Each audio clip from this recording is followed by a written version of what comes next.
Jeremy Lin on the reverse. If I'm not content today in the journey, I won't be content when I get to the destination that I hope to go. And when I come from a place of security, everything that I do, it just lights up. Jeremy Lin's got 26. I fell in love with basketball at a young age. I basically grew up with a basketball in my hands.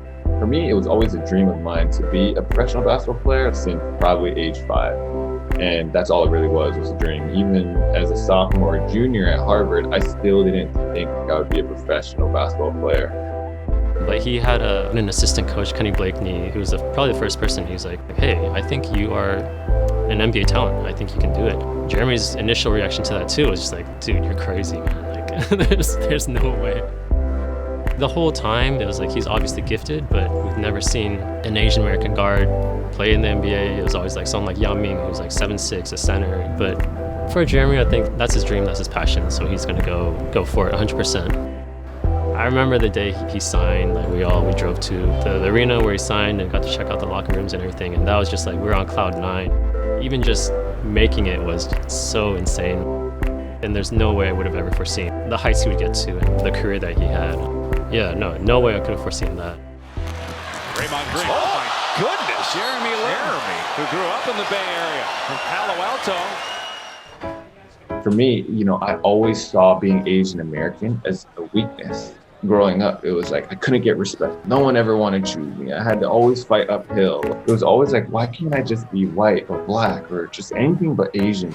And I would make fun of myself in self-deprecating ways that would, shame Asian culture, things like that. I started to realize as I got older that that's part of my superpower. That's what makes me unique. That's something that I should never, ever try to hide or be ashamed of. A big part of how I play the game, how I think, how I interact with my teammates, a lot of that is embedded in culture as well. The way that my parents brought me up and taught me different things. So why not be proud of it and why not share it with the world? Because these are amazing things. If I had all the fame and fortune in the world, what would I do with it? When I think about it, I would do what Jeremy Lin is doing. And that's why I appreciate him so much. I appreciate his basketball and what he's done in the NBA, but I'm even more appreciative of how he's used his platform, his own personal time, his own finances to support the community. We are tired of being told to keep our heads down and not make trouble. Being an Asian American doesn't mean we don't experience poverty and racism.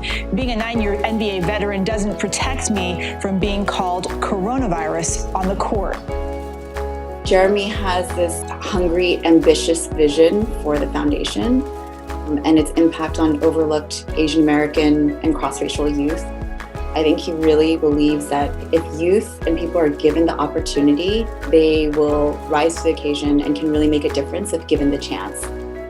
There's a call that I did with Russell Jung and my foundation, and he started this youth campaign, and hearing them share, I'm telling you, it was like they were light years ahead of where I was when I was their age. I mean, these kids are like freshmen in high school, sophomores in high school, and they're already like talking to their schools for more mental health resources.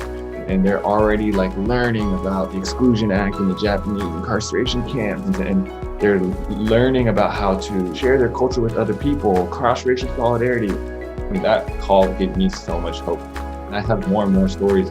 Every grantee that we visit, every call that we have just continues to give me more hope every day that, hey, we're moving in the right direction.